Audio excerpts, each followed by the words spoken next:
Olá, feras! Na aula de hoje de Geografia, nós estudaremos a respeito da hidrografia.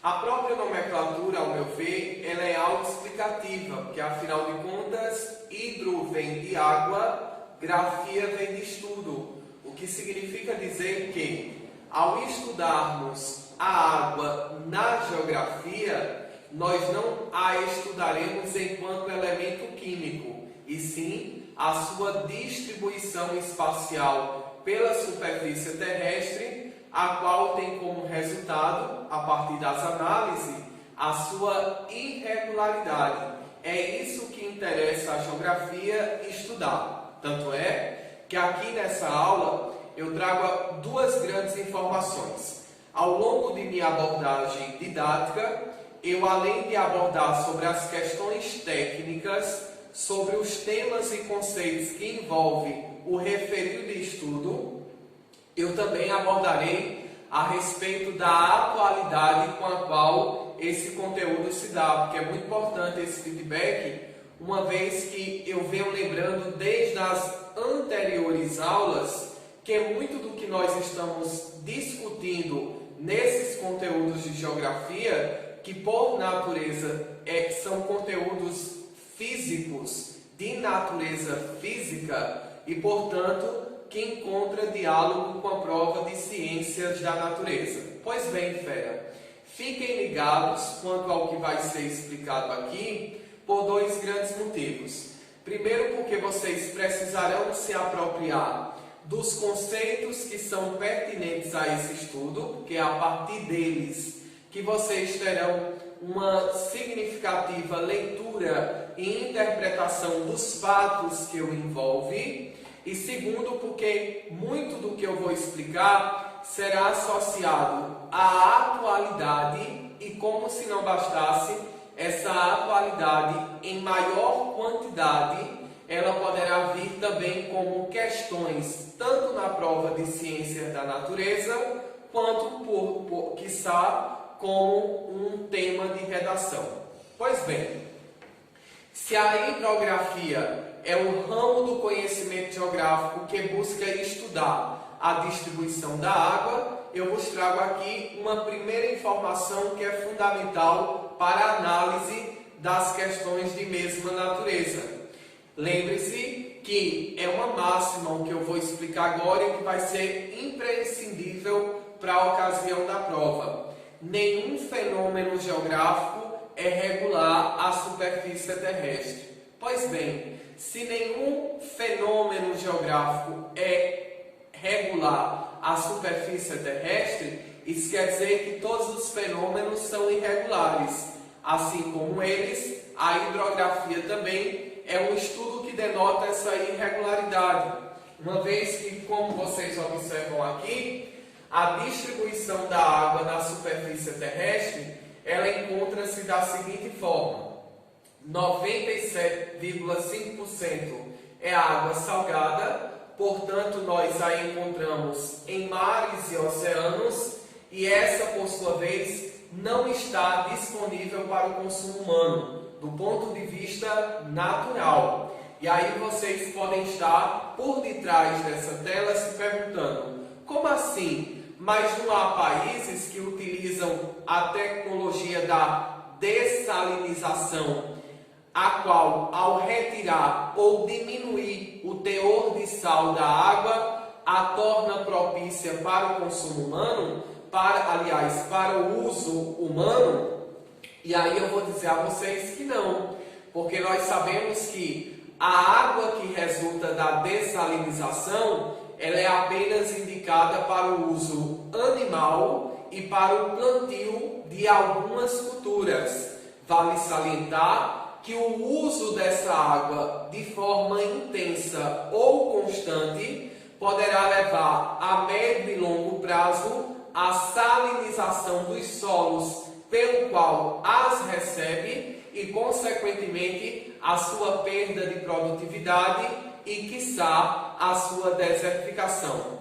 É por isso que eu volto a afirmar, com base na teoria científica, é claro, 97%, 97,5% da água existente na superfície terrestre, ela além de ser salgada, portanto está distribuída entre mares e oceanos, ela não está naturalmente disponível para o consumo humano, mesmo para aqueles países que, ao utilizar a dessalinização como método para utilizar parte dessa água para outras atividades fins, não faz uso humano dessa água porque ela não é propícia ao consumo humano direto, e sim indireto, somente para a dessedentação animal, que é a matança de sede dos animais, bem como para a atividade agrícola de algumas culturas. Lembrando que o uso intenso por essas culturas levará a médio e longo prazo a salinização dos solos e, consequentemente, a sua perda de produtividade, a qual desencadeará a questão da desertificação. Eu não vou explicar a respeito da desertificação, porque vocês poderão conferir essa exposição teórica nos vídeos anteriores, para que a gente avance a nossa explicação. Pois bem, sobrando apenas 2,5% desse total, o qual é denominado de água doce e, portanto, está propenso ao uso humano. Mas vale salientar que desses 2,5%, apenas 1% encontra-se disponível para o consumo humano, uma vez que 1,5% encontra-se em estado sólido, ora nas calotas polares, ora no cume das montanhas, portanto não disponível também para o consumo humano. Como se não bastasse, desse 1%, apenas 0,6%, 0,8%, ou seja, ainda é um percentual ínfimo que está de fato disponível para o consumo humano, uma vez que grande quantidade dessa água, de 1% restante para o consumo humano, encontra-se em áreas de subsolo, ora em lençóis freáticos, ora em aquíferos, uma vez que o percentual da água aflorante, aquela que nós observamos em rios, lagos e também na evapotranspiração, ela consequentemente está em menor também quantidade.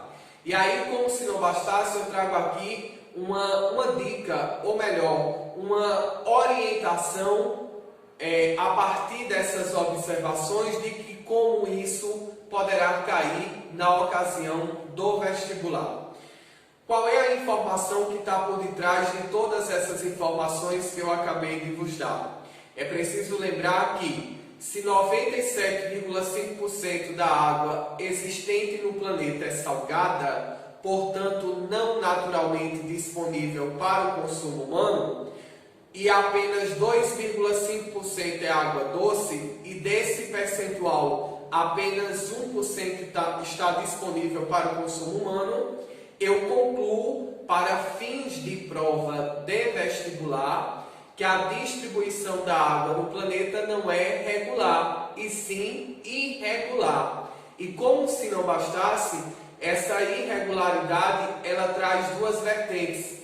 Ela é irregular pelo percentual mínimo de água doce quando comparado com o percentual máximo de água salgada, e ela também é irregular por conta de sua distribuição, porque observe que enquanto há países com maior disponibilidade desse recurso, como o Brasil, por exemplo, há países onde esse recurso é escasso, como por exemplo a maioria esmagadora dos países do Oriente Médio. Tanto é que o melhor argumento que eu trago para que vocês estendam a outras possibilidades de prova de geografia é que um dos problemas que soma aquele lugar de pólvora, aquele xadrez geopolítico que é o Oriente Médio, além do petróleo e da religião, a escassez d'água é um dos fatores que concorrem para conflitos existentes na referida região.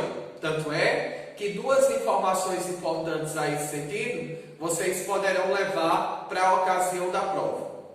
Lembrar que na atualidade, esse 1% de água que está disponível para o consumo humano, ele não é um 1% literalmente falando não, uma vez que há de se considerar a ação antrópica sobre os mananciais existentes, cuja ação antrópica altera a quantidade e qualidade dessa água e, consequentemente, a sua disponibilidade para o consumo humano. Tanto é que em qualquer material de geografia, de atualidade, de biologia e até mesmo em revistas que versem a respeito de impactos ambientais, não muito raro vocês encontrarão a seguinte explicação, que a principal causa da escassez de água na atualidade deve-se ao comprometimento desse recurso, tanto em termos de qualidade, que compromete a sua quantidade, que tem como principal vilão ou fator ocasionador para tanto a questão da eutrofização artificial.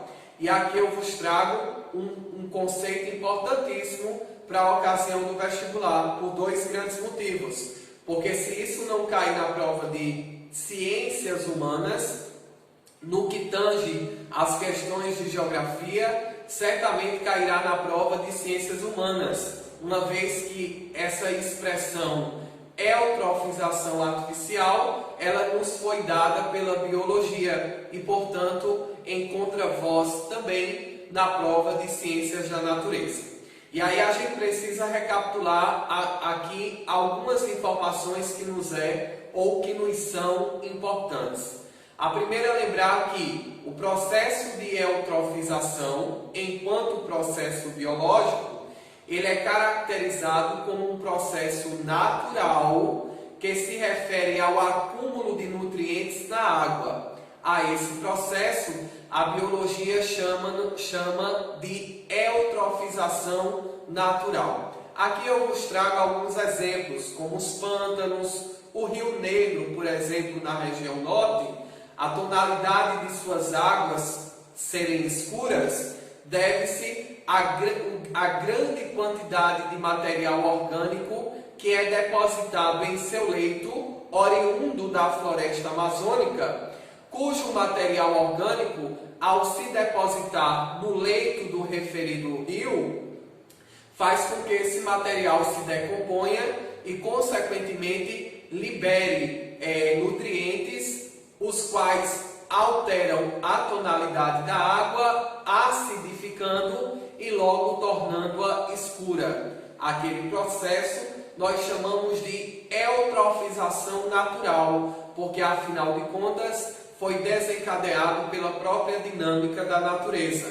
Um outro exemplo de eutrofização natural são os pântanos.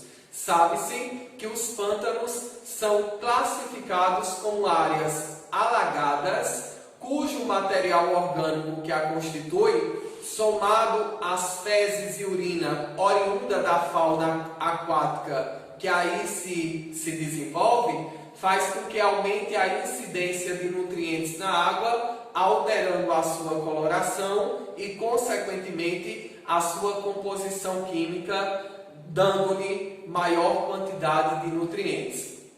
E aí, consequentemente, haverá um processo de eutrofização natural. Olha como é importante a gente ter em mente a definição do que vem a ser eutrofização natural ou eutrofização. É que a partir desse conceito é que a gente vai entender o que é eutrofização artificial, cuja nomenclatura ela é autoexplicativa, porque se ela é artificial, é porque ela não foi produzida pela ação da natureza, e sim pela ação antrópica, a qual geralmente é sempre acompanhada por impactos ambientais. E é exatamente sobre isso que eu quero salientar.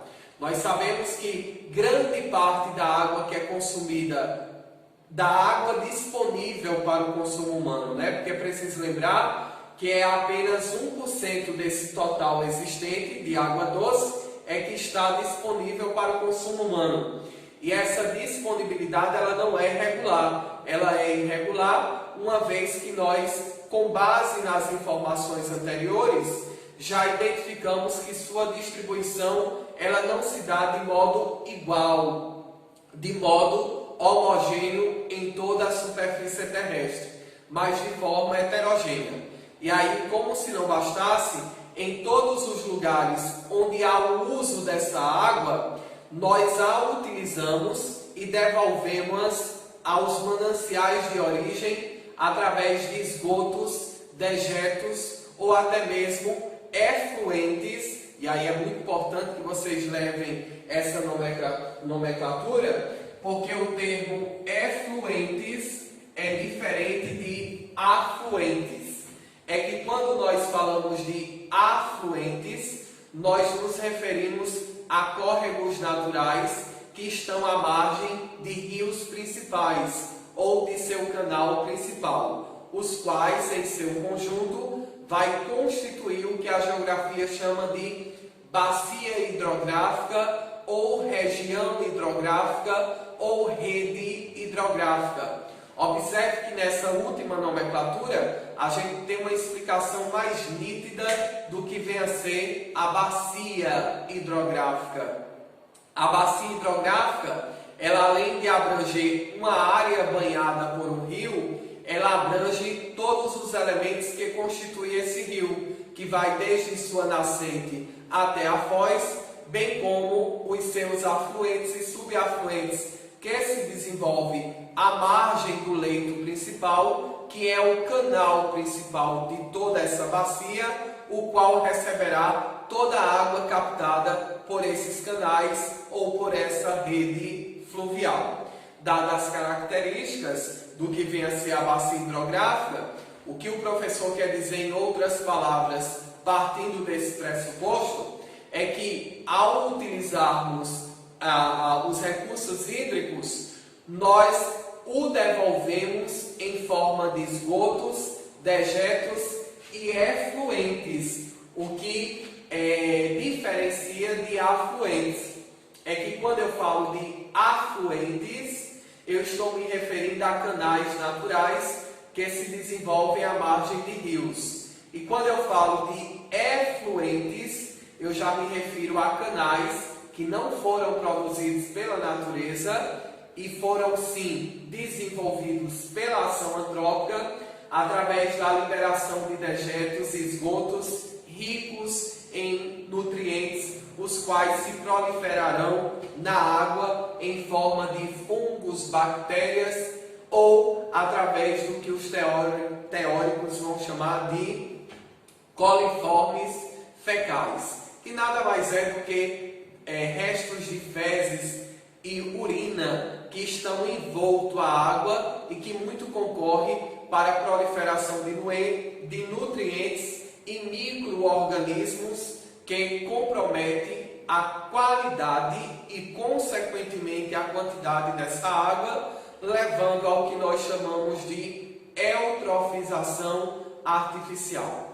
Nesse sentido, é importante que a gente lembre que essa nomenclatura, chamada de eutrofização artificial, ela tem muito a ver com a questão da escassez hídrica, que é relativa também à condição de estresse hídrico. E aí a gente precisa ter muito cuidado, até porque isso poderá ser tema de redação. E se assim o for, vocês já ficam preparados. Aquilo que a geografia está chamando de escassez hídrica ou escassez de água é o comprometimento desse recurso a partir das atividades antrópicas que, por sua vez, ao gerar a eutrofização artificial sobre os mananciais, comprometerá a totalidade de sua água no que tange à sua qualidade e, consequentemente, essa qualidade comprometerá a disponibilidade em termos de quantidade para a continuação desse consumo humano. É preciso também lembrar que o termo escassez hídrica é também utilizado para se referir às regiões e áreas pobres em recursos hídricos, como por exemplo o Oriente Médio. É que também a escassez hídrica, ela resulta, aliás, do estresse hídrico. É que quando a disponibilidade de água é menor do que a demanda populacional, naturalmente, essa demanda populacional existente em torno desses mananciais consumirá muito mais água do que os recursos têm para oferecer, gerando dessa forma uma pressão sobre os recursos hídricos, a qual resultará no que nós chamamos de estresse hídrico, que tem na atualidade uma palavra sinônima, que é a pegada hídrica, que emerge daquele conceito maior de pegada ecológica. É que, na atualidade, os estudos a respeito dos impactos ambientais têm como referência, para tanto, esse conceito de pegada ecológica, justamente porque esse conceito ele parte da equação matemática que compara a oferta de recursos naturais com a demanda populacional a que essa oferta tem que atender. E aí a gente não precisa ser um cientista para entender que na atualidade tem muito mais gente no planeta do que os recursos naturais disponíveis para atendê-los de forma satisfatória, por dois motivos.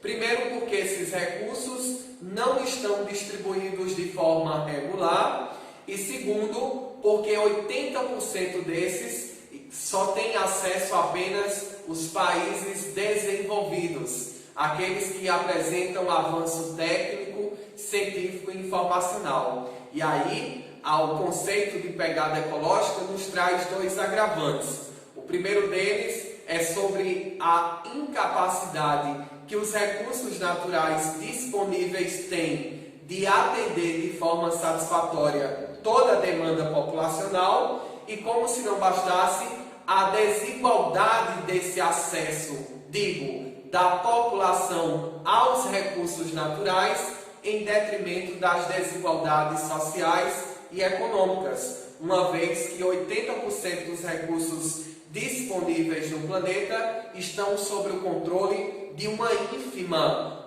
ou de uma minoria de países que, ao controlar o sistema mundo através de seu sistema técnico, científico e informacional, faz com que grande parte da humanidade esteja isenta desse acesso. Então, lembre-se que todas essas nomenclaturas elas serão colocadas nos contextos das questões para ver qual é o nível de leitura e interpretação que vocês possuem. Então, partindo desse pressuposto, só para recapitular e para que vocês nunca mais esqueçam, inclusive na elaboração de possíveis textos que servirão de referências para a redação de vocês, é lembrar que a escassez hídrica ela se refere a duas problemáticas. A primeira delas é a má distribuição da água sobre a superfície terrestre, uma vez que resulta dessa má distribuição uma maior oferta para parte da humanidade e uma menor oferta para outra parte da humanidade. Mas ela também se refere ao uso ou ao mau manejo que as populações fazem de seus recursos, comprometendo sua qualidade e, consequentemente, sua quantidade, através da eutrofização artificial, isto é, da poluição produzida através de esgotos, dejetos e efluentes, que, por sua vez, gerará um estresse hídrico, uma vez que a demanda populacional, à medida que a água vai reduzindo sua qualidade e a sua quantidade para o consumo humano, a demanda populacional vai crescendo e essa incompatibilidade vai gerando pressão da demanda populacional sobre os recursos, a qual resultará na escassez, no estresse hídrico e, consequentemente, na escassez hídrica, a qual tem como principal vilã, na atualidade, a eutrofização artificial. Dadas essas características que é pertinentes à hidrografia, a gente conclui essa primeira parte, lembrando de outros aspectos que envolvem também a hidrografia. E aqui eu quero salientar duas grandes novidades que vocês precisam levar para a ocasião do vestibular. A primeira delas é que esse conceito de pegada ecológica, aquele que parte da comparação entre a oferta de recursos naturais e a demanda populacional existente, isto é, de uma equação, digamos que de certa forma discrepante, porque a oferta de recursos naturais é bem menor do que a demanda populacional existente, a qual tem como resultado sobre isso a grande pressão antrópica sobre os recursos naturais, que gerará sérios impactos ambientais, comprometendo as condições para a manutenção da vida no planeta Terra. Inclusive, a situação atual que ora nós vivemos, a Covid-19, há algumas teses científicas que dizem que ela é resultado dessa imprudência ou da falta de responsabilidade da humanidade ou da estrutura histórica predominante, que é o capitalismo, o qual tem como principal força motriz para sua manutenção o uso exacerbado dos recursos naturais para produzir mercadoria e para incentivar o consumo. E aí, muitos autores na atualidade, com a tentativa de explicar a real situação da problemática pandêmica que nós vivemos na atualidade, tem como um dos atributos a irresponsabilidade histórica ocasionada pela estrutura econômica capitalista ao longo desse ínterim sobre os recursos naturais, cuja natureza começa a responder essa atrocidade humana de forma também evasiva e intensa, né? E aí, para que a gente considere ou faça essas considerações, dois grandes conceitos, duas grandes novidades vocês levem a respeito desse conteúdo. A primeira delas é que o conceito de pegada ecológica dialoga com o conceito de pegada hídrica, uma vez que a expressão pegada hídrica ela utiliza como referência, para tanto, a mesma equação que é utilizada na pegada ecológica. A diferença é que na pegada hídrica ela compara apenas os recursos hídricos disponíveis com a demanda populacional existente, cujo resultado dessa equação é sempre a mesma.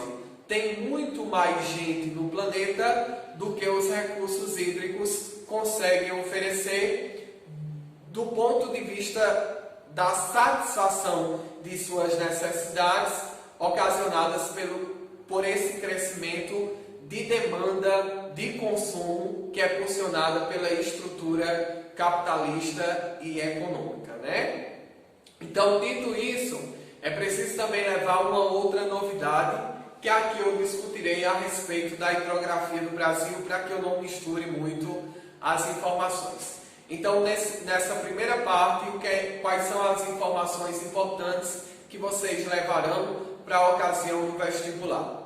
A primeira delas é lembrar que a distribuição da água no planeta não é regular, ela é irregular, por dois motivos. Uma vez que tem muito mais água salgada do que água doce, e como se não bastasse, desse total de água doce disponível, apenas 1% está disponível para o consumo humano, o qual se encontra distribuído também de forma irregular, gerando em algumas áreas estresse hídrico, que resulta dessa escassez hídrica, e gerando em outros a eutrofização artificial por conta da má utilização dos recursos hídricos disponíveis pela ação antrópica, a qual tem como resultado a eutrofização artificial. A segunda informação que vocês estão levando é o conceito de pegada hídrica, que dialoga com o conceito de pegada ecológica, onde ambas partem da comparação entre a oferta dos recursos e a demanda populacional e chega à conclusão que tem muito mais gente no planeta do que os recursos naturais conseguem oferecer enquanto condições de subsistência. E como se não bastasse, além desse fator natural, agrega-se a essa problemática o acesso a esses recursos a partir da desigualdade social e econômica pela qual se encontram os países, as quais gerarão problemas como escassez hídrico, estresse hídrico, que resultará numa pegada hídrica que tem como principal vilã a eutrofização artificial. Dadas as características atuais que envolvem esse estudo, aqui a gente vai descobrir com melhor nitidez esses estudos a partir da hidrografia do Brasil. E por que eu contemplei aqui a hidrografia do Brasil para vocês? Porque ao estudar a hidrografia brasileira, muito a gente descobre sobre a hidrografia mundial. E como se não bastasse, nas provas de geografia em sua generalidade, digamos assim, cai mais questões pertinentes à hidrografia do Brasil. Então, dito isso, as primeiras características que eu trago são: em qualquer livro de geografia, inclusive no módulo que vocês dispõem, vocês encontrarão duas definições. E aí, a lembrar, enquanto a sua drenagem, o que é a drenagem de um rio? É a forma com a qual ele se comporta, se ele é perene, se ele é intermitente ou temporário, se ele é arreico, se ele é criptorreico, se ele é exorreico, se ele é endorreico. E aí, enquanto a sua drenagem, isto é, a forma com a qual o rio se apresenta, os rios podem ser exorreico, endorreico,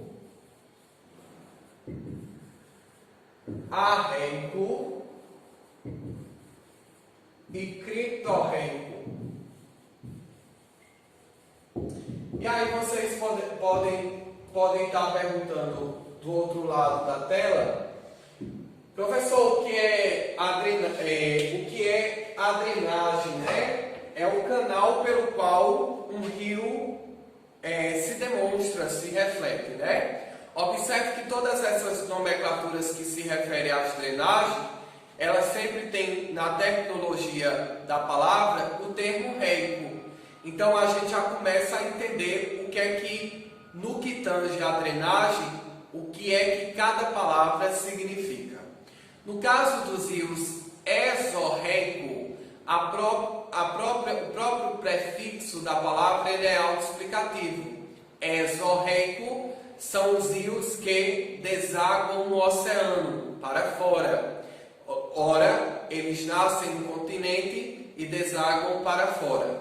Ao contrário dos rios exorreico, aqueles que desaguam para fora no oceano, os rios endorreico são aqueles que nascem no continente, mas desaguam no interior do continente, ora em um mar, ora em um lago. Daí o termo endó, porque diferente de exo, esses rios não escoam para fora, e sim para mananciais que se encontram no interior do continente. Ao contrário dos rios exo e endorreico, os rios arreico, e aí a gente precisa lembrar, até porque na própria língua portuguesa, geralmente o prefixo da palavra a, ele é sempre utilizado como ante. Pois bem, se reico significa a drenagem de um rio, arreico quer dizer aqueles rios antidrenagem. E quais são os rios antidrenagem? São justamente aqueles que nós os chamamos de intermitentes, temporários, sazonais, ou efêmeros.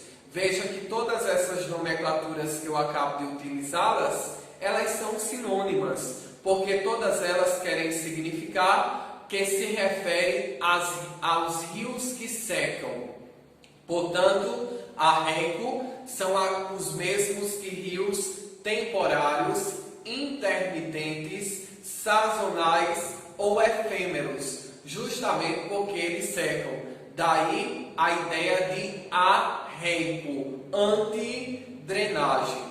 Esses rios, por exemplo, eles estão localizados aqui no caso do Brasil, no semiárido brasileiro, justamente por conta das condições climáticas da referida área ou região, uma vez que o clima semiárido que a marca é caracterizado por altas temperaturas e baixo índice pluviométrico, o que significa dizer que esses rios eles se encontram aí justamente porque eles só voltam a encher durante o curto período chuvoso que aí ocorre e grande parte do ano eles apresentam-se seco. Daí o caráter arreico, rios que secam.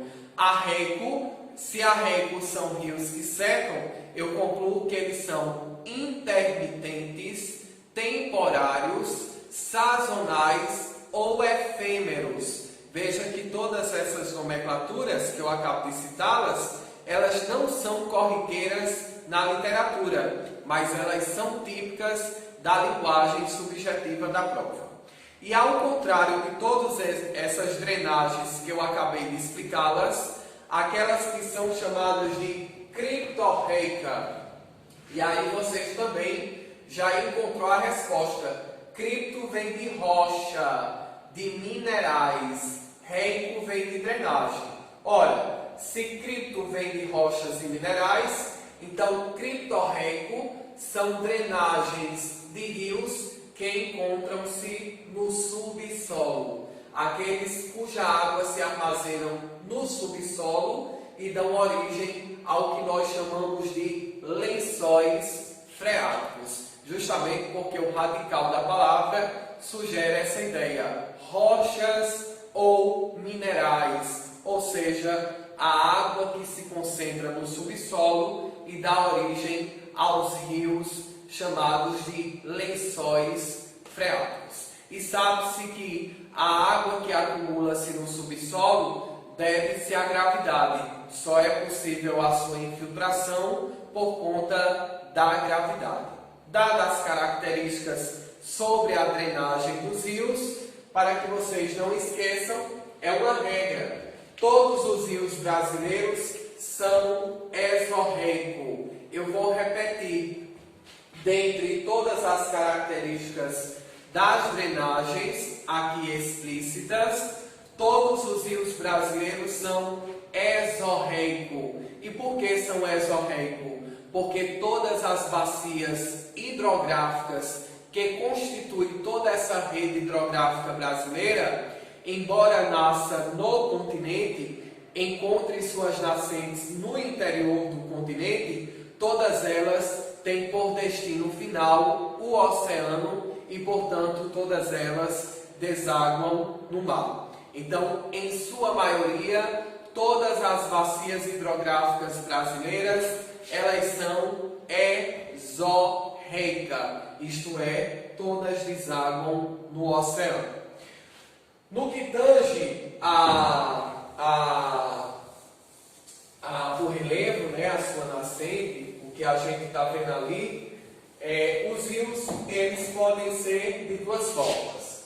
Ora, suas nascentes estão em montanhas, ora, suas nascentes estão em planaltos, né?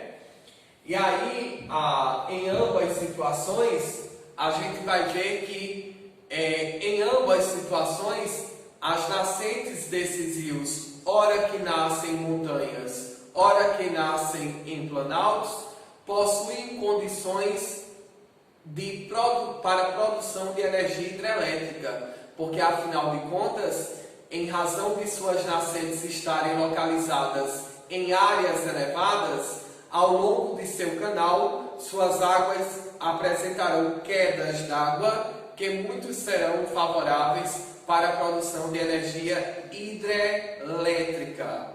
E aí, dentro dessas concepções, a gente também vai ter os rios de planícies. E aí é importante que a gente saiba sobre essa definição, porque isso tem a ver com o aproveitamento econômico de cada bacia hidrográfica e, portanto, de cada rio. No que tange os rios de montanhas e planaltos, o seu principal aproveitamento econômico, além daqueles que nós conhecemos, porque afinal de contas, as águas dos rios, em sua maioria, são geralmente utilizadas para atividades humanas e também agropecuárias, e em alguns casos também para navegação. Mas para além dessa concepção, é preciso lembrar que os rios de montanhas e planaltos, em razão das quedas d'água que ora apresentam, o seu principal aproveitamento econômico é a produção de energia hidroelétrica, justamente porque são nessas condições geológicas de nascente de rios em áreas elevadas que as condições hídricas estão favoráveis para a produção de energia hidrelétrica. Ao contrário dos rios de planaltos e montanhas, os rios de planícies, justamente por se situarem em áreas relativamente planas, ou seja, pouco acidentada, onde há uma regularidade em seu canal principal, o aproveitamento econômico principal seria a navegação, ou será a navegação. E aqui eu trago um exemplo palpável e concreto para que vocês não esqueçam na hora da prova. Todos os rios brasileiros, eles são, desculpe-me, todos os rios brasileiros são de planaltos. Qual é a informação que está por detrás disso? Se todos os rios brasileiros, ou melhor, deixa eu aqui corrigir, porque é fundamental essa correção. Se a maioria, porque quando eu digo todos, eu estou generalizando. Se a maioria dos rios brasileiros são de planaltos, significa dizer que a maioria desses rios possui suas nascentes em áreas elevadas, ora em serras, morros, chapadas, colinas ou pico, porque afinal de contas, essas formas que eu acabo de citá-las, todas elas têm em comum o fato de serem elevadas e de estarem sujeitas à erosão, características que a classifica enquanto planaltos. Nós inclusive estudamos esse aporte teórico que define o relevo brasileiro em vídeos anteriores. Eu peço para vocês que confiram, porque eu só estou aqui relembrando. Logo, se a maioria dos rios brasileiros são de planalto, é porque dentro dessa regra há uma exceção, e é justamente o rio Amazonas. Nós sabemos que o rio Amazonas, ele não é genuinamente um rio brasileiro, embora mais da metade de seu percurso encontre-se ou banhe grande parte do território brasileiro. Nós sabemos que esse rio, ele nasce no Peru, na Cordilheira dos Andes, onde inclusive ele é chamado de Ucayali. E à medida que ele vem em direção ao Brasil, ele banha outros países como o Equador, a Bolívia, a Venezuela. Então, ao passar por esses países, antes de adentrar o Brasil, ele vai recebendo outras denominações, porque isso vai variar de país para país. Em sua nascente, por exemplo, ele é chamado no Peru de Vilcanota. À medida que ele sai de sua nascente, o qual recebe o nome de Vilcanota, e vai banhando outros países, as suas denominações vão variando. Aí depois ele é chamado de Ucayali, Maranhão, Urubamba, e quando entra no Brasil, ele entra com o nome de Rio Solimões. E apenas na confluência com o Rio Negro, que é um dos afluentes à margem esquerda do rio Amazonas aqui no Brasil é que ele vai ser denominado de rio Amazonas. Pois bem, eu vou especificar essas características lá na frente, mas o que eu queria adiantar era justamente isso. A maioria dos rios brasileiros são de planaltos. Qual é a informação que está por detrás dessa? Ora, se a maioria dos rios brasileiros são de planaltos, isso quer dizer que a maioria das nascentes desses rios encontra-se em áreas elevadas, cujas quedas d'água são favoráveis à produção de energia hidroelétrica. Portanto, a maioria dos rios brasileiros tem potencial hidroelétrico a partir de suas características geológicas. Qual é a exceção à regra? O rio Amazonas, por dois motivos. Primeiro, porque ele não é genuinamente brasileiro, e aí quando eu lembro isso, é lembrando que dentre todas as unidades de relevo existentes no Brasil, não há nenhuma montanha enquanto dobramento moderno em suas feições, uma vez que as áreas elevadas que aqui se encontram, elas são chamadas de, em alguns casos, de dobramentos antigos, como a Serra do Mar, portanto, hoje sujeita à erosão e ao desgaste, o que a classifica como planalto em linhas gerais. Uma outra característica é que, embora a maioria dos rios brasileiros sejam de planaltos, portanto, com características naturais para o aproveitamento econômico, para a produção de energia hidrelétrica, nós temos a essa regra duas exceções. Sabe-se que quando o rio Amazonas, que nasce numa montanha, na Cordilheira dos Andes, no Peru, sabe-se que quando esse rio adentra o território brasileiro, ele banha não uma área acidentada, mas uma área relativamente plana, o que confere a essa porção, a esse canal, a essa parte do canal do rio Amazonas em território brasileiro, uma estabilidade no que tange a regularidade de seu canal, ou seja, ele não é tão acidentado, o que lhe confere dentro do território brasileiro um grande potencial para o seu aproveitamento no que tange à navegação. O melhor argumento que eu trago é que em qualquer livro de geografia que vocês pesquisarem a esse respeito, todos os autores os dirão: o rio brasileiro ou a bacia hidrográfica brasileira mais utilizada para a navegação é o rio Amazonas, justamente porque seu canal principal banha uma área de planície, o que lhe garante uma estabilidade para o uso ou aproveitamento econômico nesse sentido. Tanto é que vocês já ouviram falar que navios de grande porte conseguem adentrar o interior da porção continental no norte do país através do rio Amazonas, justamente porque ele, além de ser um rio de planície, ele é um rio largo e profundo, que inclusive é uma informação que dialoga com outra.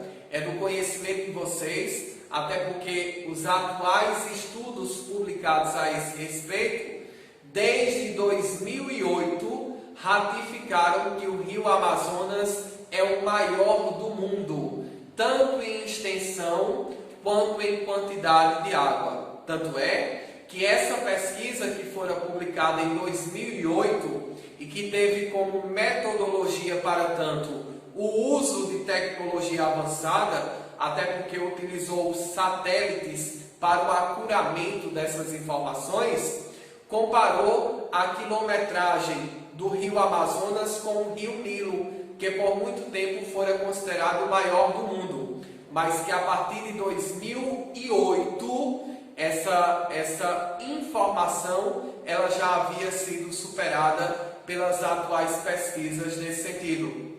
Eles descobriram que, ao contrário do rio Nilo, que mede 6.852 quilômetros de extensão, o rio Amazonas mede 6.992 quilômetros de extensão.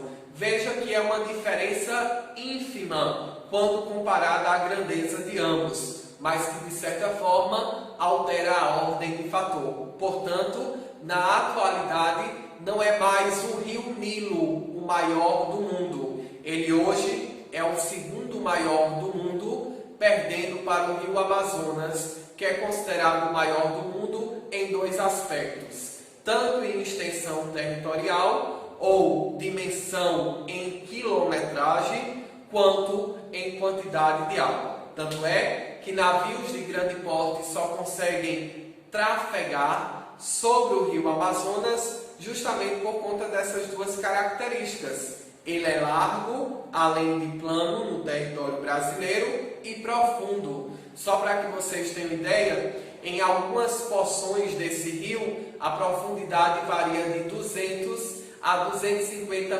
metros de profundidade. Tanto é que quem conhece a região sabe que a população ribeirinha ou a população local que lá reside o chama de rio-mar, justamente em alusão a essa grande quantidade de água denotada pela largura e profundidade do mesmo. Logo, por detrás de todas essas informações que eu acabo de elucidar, qual é a informação importante que eu gostaria de deixar? Dentre todos os rios brasileiros, o que é mais utilizado para navegação é o rio Amazonas, em razão das características que aqui foram mencionadas. Uma outra exceção à regra é o rio Parnaíba, que inclusive é considerada a segunda maior bacia hidrográfica de todo o Nordeste, uma vez que a maior bacia hidrográfica que banha a região nordestina é a bacia do rio Amazonas. Lembrando que esse rio ele não é nordestino, ele é sudestino, uma vez que eu parto do princípio que a própria geografia me dá para tanto.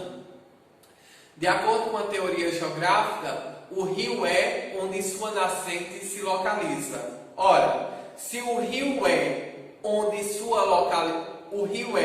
de onde sua nascente se localiza, significa dizer que a nascente do rio São Francisco encontra-se em Minas Gerais, sobre o planalto marcado pela presença da Serra da Canastra, o que lhe confere o título de rio sudestino, que, embora nasça no sudeste e tenha esse título, sabe que grande parte de sua extensão banha a região nordeste. Tanto é que no sudeste, o único estado que é banhado por esse rio é o estado de sua nascente, que é Minas Gerais. Ao contrário desse, ao banhar a região nordeste, esse rio abrange 4 estados, a saber, Bahia, Pernambuco, Alagoas e Sergipe, sendo que nesses dois últimos é onde se encontra a sua foz, a qual está localizada em Penedo, a qual se encontra na fronteira entre o estado de Alagoas e Sergipe. Consequentemente, ela é a nossa maior bacia hidrográfica, justamente por conta da abrangência de estados que ora ela banha. E aí a segunda maior bacia hidrográfica nordestina é a do Parnaíba, que abrange 3 estados nordestinos, uma vez que sua nascente encontra-se no estado do Ceará, em uma serra chamada de Tabatinga, que, embora se localize no estado do Ceará, grande parte dessa bacia banha apenas 2 estados nordestinos, que é o Piauí e o Maranhão, que inclusive está na confluência ou no limite fronteiriço de ambos os estados, tornando-se sua bacia hidrográfica principal. Sabe-se que o rio Parnaíba, em razão de suas características, embora seja um rio de planalto, aliás, eu vou superar essa informação porque o que eu queria explicar era sobre essa diferença entre as bacias do Rio São Francisco, que é a maior bacia no Nordeste, não do Nordeste, uma vez que sua nascente está no Sudeste, e portanto o rio é onde sua nascente se localiza. Portanto, o Rio São Francisco é sudestino, embora grande parte de seu canal e de sua bacia banhe a região Nordeste. A segunda maior bacia mais importante do Nordeste é a do Parnaíba. Mas o que eu queria salientar aqui em relação à regra é que, além do rio Amazonas ser o mais utilizado para a navegação, o segundo rio mais utilizado para a navegação em todo o Brasil é o rio Paraguai, que, embora também nasça em um planalto, porque afinal de contas a nascente desse referido rio, digo, o Paraguai, encontra-se próximo a Cuiabá, no Mato Grosso, em um planalto chamado de Serra do Araporé. Embora sua nascente esteja no planalto, grande parte de seu canal banha a planície do Pantanal, que pela própria nomenclatura a gente chega ao consenso, banha uma área relativamente plana.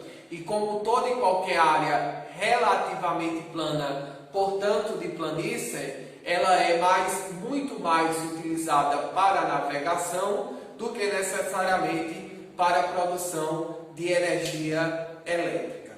Dadas essas características, a gente já pode passar para frente para ir destrinchando ou dissecando mais a respeito desses conteúdos. Em alguns livros, inclusive, vocês só vão encontrar duas definições. Ou os rios são de planaltos, ou os rios são de planície. E aí, nesse sentido, vocês já vão saber identificar. No caso dos rios de planaltos, eles são favoráveis economicamente para a produção de energia hidroelétrica. Já os rios de planície, em razão de suas características geológicas, isto é, de banhar áreas relativamente planas, elas são mais utilizadas economicamente para a navegação. E no caso do Brasil, todos os rios, aliás, a maioria dos rios, por serem de planaltos, acabam apresentando-se de forma acidentada, não muito mais propícia à questão da navegação. Agora, já em relação a isso, nós temos aqui a exceção, duas regras, que é o rio Amazonas e o rio Paraguai, que é responsável por banhar a planície do Pantanal.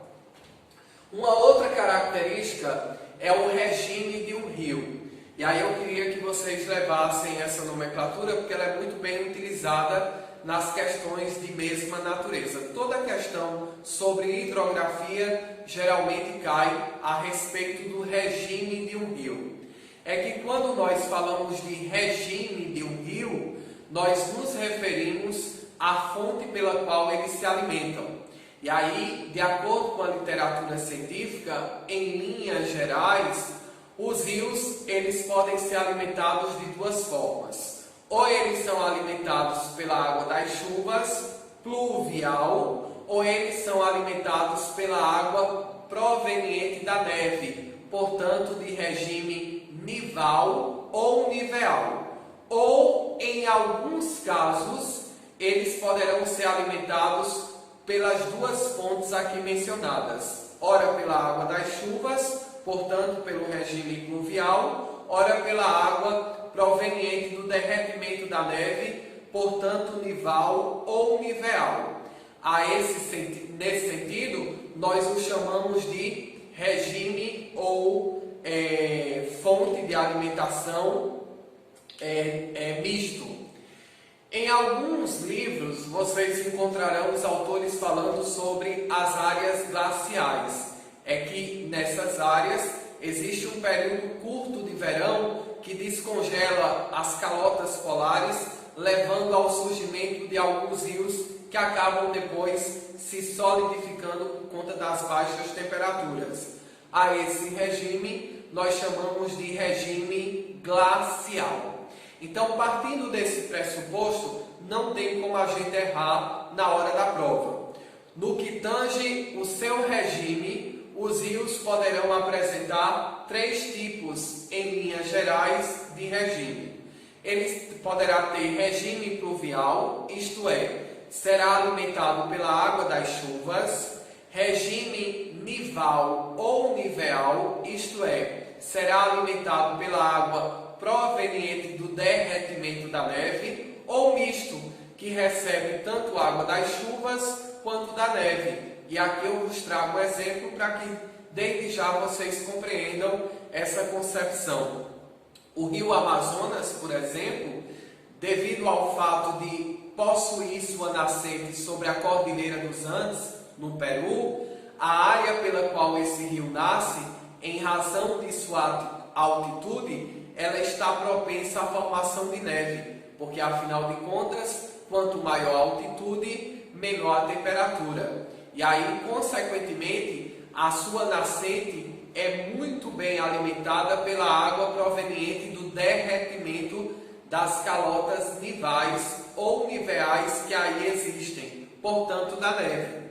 Mas sabe-se que ao longo de seu percurso, em detrimento desse rio banhar outros países para além do Peru, como a Bolívia, o Equador, a Venezuela e o Brasil, o seu canal principal ele acaba tendo como regime também a presença da água da chuva, dando-lhe característica de regime misto.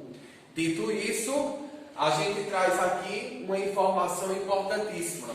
Todos os rios brasileiros são de regime pluvial, ou melhor, a maioria dos rios brasileiros são de regime pluvial, porque quando eu falo de maioria, eu sempre trago a regra, uma exceção.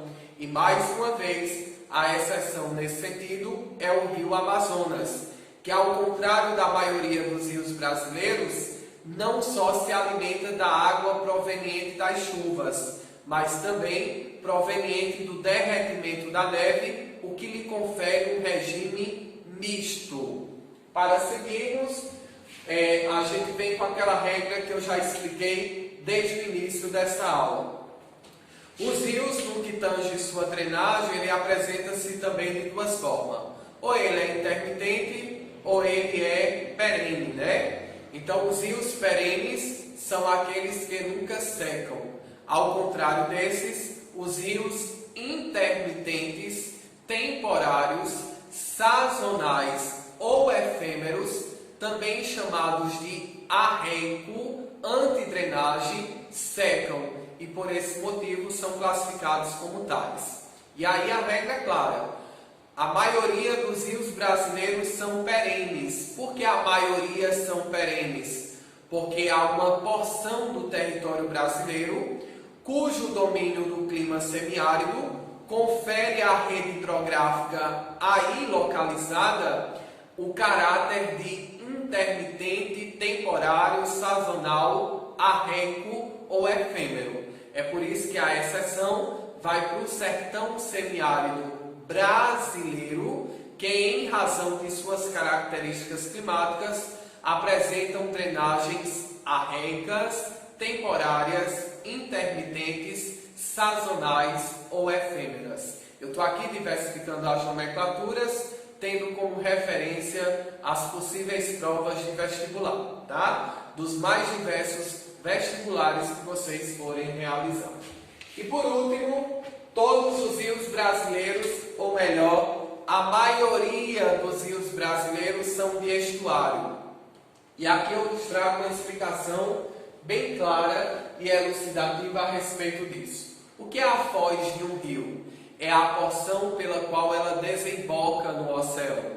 Ora, se a foz de um rio é a porção ou parte do mesmo pelo qual ele desemboca no oceano, eu concluo que essas áreas de desembocadura dos rios é aquelas que abrangem o que nós chamamos de ambientes fluvio-marinhos, ou melhor, ambientes pelo qual se desenvolvem os mangues, porque nós sabemos que os mangues são ecossistemas que abrangem tanto fauna quanto flora de uma área de transição entre os canais fluviais para os mananciais marinhos. Dito isso, é preciso lembrar que essas fozes elas se apresentam de três formas. Ou ela pode ser de estuário, é quando o canal, como vocês observam, à medida que o canal de um rio vai se aproximando do oceano, ele vai afunilando-se, e à medida que ele vai afunilando-se, a água vai se comprimindo, aumentando sua velocidade e poder de desembocadura. Pois bem, aquilo que a geografia está chamando de foz de estuário é uma foz sem barreira. São canais ou desembocaduras cujo rio desemboca no oceano sem nenhum obstáculo. Ao contrário da foz de delta, que é à medida que os canais dos rios vão se aproximando da foz, ou seja, do oceano, ele vai alargando-se e esse alargamento faz com que a água reduza a velocidade e deposite todos os sedimentos que estavam trazendo ao longo do canal nessa porção, fazendo com que ele desemboque através de braços d'água, portanto, com um obstáculo. E a terceira foz é a mista, é aquela que tem tanto os canais de estuário quanto canais de delta, sendo que dentro dessa diversidade de canais, geralmente um se sobrepõe a outro. Um exemplo que eu trago para que vocês não esqueçam é a foz do rio Amazonas no Brasil. Ele tem caráter de misto, porque além de ter um canal reto que desemboca sem nenhum obstáculo no oceano, ele apresenta também nessas porções transitórias fluvio-marinha canais que se dividem em braços d'água e que são marcados pela presença de ilhas. A exemplo disso é a ilha do Marajó, que é uma das ilhas que constitui o delta que compõe a foz do rio Amazonas, que em linhas gerais se configura como misto. Pois bem, partindo desse pressuposto, os rios brasileiros, em sua maioria, são de estuário, isto é, todos eles desembocam no oceano sem nenhum obstáculo, portanto, apresentam canais de fozes afunilados, cuja água, em detrimento de sua velocidade, desemboca sem nenhum obstáculo no oceano. Ao contrário, dentro dessa regra, nós temos duas exceções. A primeira já citada, que é o rio Amazonas, cuja foz é mista. E a segunda é o rio Parnaíba, que ao contrário da maioria dos rios brasileiros que são de estuário, esse é de delta. Portanto, ao desembocar no oceano, esse rio alarga seu canal à medida que vai se aproximando do oceano, fazendo com que a água perda sua velocidade e, consequentemente, o material sedimentar que vem carregando se deposite nesse canal, formando ilhas e dividindo em braços d'água a sua foz, dando-lhe caráter de delta. Pois bem, essa é a explicação para a aula de hoje. Logo depois a gente vai destrinchar outras informações e pela atenção, muito obrigado. A gente se encontra numa próxima aula, se Deus quiser. Aproveite com base nessas informações para responder os exercícios pertinentes a cada conteúdo aqui elucidado. E pela atenção, muito obrigado e até breve.